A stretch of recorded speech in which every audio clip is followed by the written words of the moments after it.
Welcome back to NewsWire here on SportsGrid. Sam McQuillan has got himself a brand new studio. My gosh, what a great work in progress that appears to be going. Let's bring Sam in, take a look and see how. Oh, there he is. Sam's looking good. I think he got a haircut even too. Sam, thanks for coming back here on NewsWire. Great to see you. Yeah, Craig, thanks for having me. All right, so let's get started right away. You don't want to have any fun with me, that's fine. We'll get right to the news. PrizePicks, let's dive in. PrizePicks basically getting themselves in a new partnership with another company. There's some discussion as to whether or not they would be sold outright. What's the very latest there? Yeah, interesting development here. PrizePicks has hired Moelis Co, which is one of the largest investment banks in the world, to explore potential merger and acquisition opportunities. Molis Co, if you're not familiar with them, helped facilitate high-profile deals like the Sprint and T-Mobile merger that happened a few years ago. They've helped MGM sell off a couple of casinos. So they're no stranger to the gambling or fantasy space either. But it's being reported that PrizePicks is apparently not interested in selling itself outright to another company. So that kind of leads us to speculate what exactly might happen here, whether they'd be buying somebody else, whether they'd be merging with someone else. On paper, you would think a company like DraftKings or FanDuel would be really interested in PrizePicks because of the database of players that they have in states like California and Texas, basically places that those companies have been pining away to have legalized forever. And PrizePicks has been able to kind of offer this, shall we say, adjacent product, the whole pick'em thing going on, where you can basically do parlays as long as they're in an entry. But off of paper, PrizePicks and the other pick'em companies, the underdogs of the world, sort of have bad blood with the companies. They've kind of, behind closed doors or sometimes outside of closed doors, have accused them of leading this kind of attack against them where states have cracked down on their products. So it makes you kind of think that a company like DraftKings or FanDuel wouldn't really be interested in merging. And you've had other companies like Underdog start off with fantasy sports betting and then use that as a way to launch into sports betting. PrizePicks has been pretty vocal about not wanting to do sports betting, and you can't really blame them when they've been so successful doing the fantasy product, which is a lot cheaper and probably has a lot better return. So you're kind of wondering what might happen here. They've obviously hired this firm to make some sort of move. I don't know if they'd be acquiring a competitor like Underdog or Sleeper. Kind of have to see how this all develops. So it's going to be something to watch. I guarantee, it's going to be another interesting year with all this fantasy stuff coming to a head once the political stuff gets going. So the fact that PrizePicks is making moves at this time is definitely a significant sign to keep watch going forward. Yeah, I would agree. All right, so now it is earnings season, and for you folks over at Legal Sports Report, that means we get the very latest going on with all of the sports betting operators. Let's start off with Caesars. What did their numbers look like? Yeah, it's really interesting for reporters like us to kind of get a good look under the hood of what these sports betting companies are doing. And Caesars was one of the first to report. They had a really, really strong second quarter, especially when you're talking about the entire business, but also specifically online sports betting and iGaming. They had $45 million in adjusted earnings before interest, taxes, depreciation, and amortization. It's kind of a tongue twister. It's very jargony, but that's basically we look at when you're talking about making profit in the industry. That's been a big theme over the last couple of years. One of these companies is going to start making profit.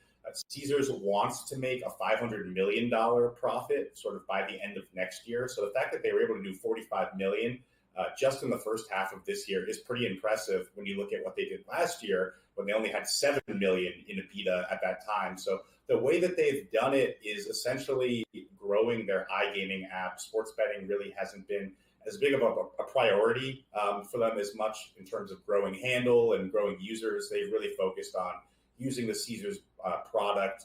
They launched the app Palace last year, which they said is really fueling growth there. They had, I think, handle in iGaming is up 39% this year, which is obviously huge when you talk about a business with better margins for a company like that.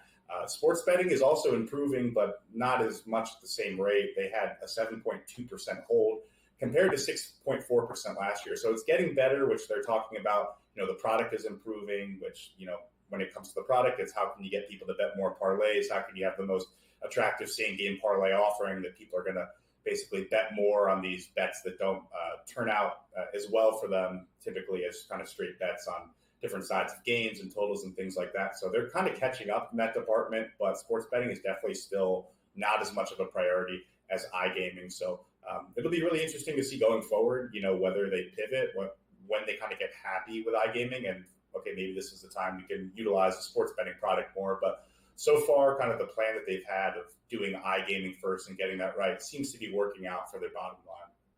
Yeah, I agree. A very interesting company, I think, to watch in Caesars as well. Now, the one that we all talk about here on the show, the two, I should say, probably are FanDuel and DraftKings, because those are the leaders and those are the ones that really set the bar for everyone else. They also, I know, recently had their earnings report, and not surprisingly, Sam, it just seems to me that everywhere I look for promos involve parlays. And if that's the case, that's telling me what's driving the bus for these companies. Yeah, you're 100% spot on, Craig. It's kind of like, where there's smoke, there's fire. If these companies are going to continue to offer me more parlays and say, hey, we can juice your bet even better if you add another parlay leg, please do it. Here's all these promos around parlays. That's really telling you what they want you to do, obviously. And it seems to be working for DraftKings. In the first quarter, they had really impressive numbers, having a 9.5% hold, despite having one of the worst quarters in terms of sports results. A lot of favorites won. They got hammered in football. They got hammered in baseball early on. But DraftKings was able basically to weather the storm by offering so many parlays, where they were actually able to squeeze more money out of their existing customers.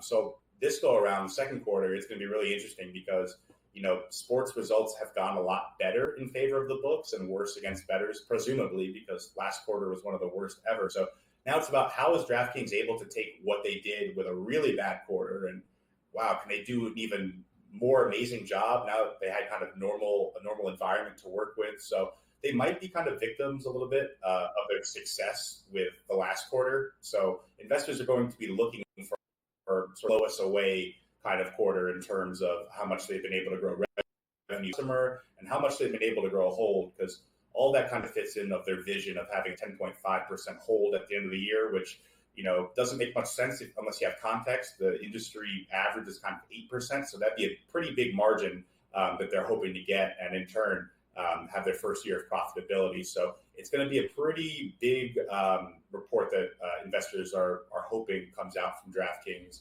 And hoping that it keeps them kind of steady on this path. And I'm sure the market will react really quickly. And as you said, these are the leaders in the space. So whatever DraftKings and FanDuel are doing, everyone else is going to follow. Caesars is starting to do more parlays because it worked with DraftKings. So maybe if they offer something new here, does the rest of the industry also look at, hey, maybe, we haven't been forward. All right, Sam, thanks so much for coming on NewsWire. We'll catch up with Sam again next week. Now, there is one story to update from the National Football League today. Reporters who are covering the Cleveland Browns say that on a kickoff return drill, now remember, kickoffs are different in the NFL this season, which is leading to more action and less touchbacks. Dante Foreman, who was playing on special teams, if his name sounds familiar, he's played running back for a number of years in the NFL. He was on special teams and was injured in a play, and the medical part had to come out and take him off the field and immobilize him. So naturally, anytime this happens in the NFL, I want to bring you that quick update to Dante Foreman, running back on the Cleveland Browns.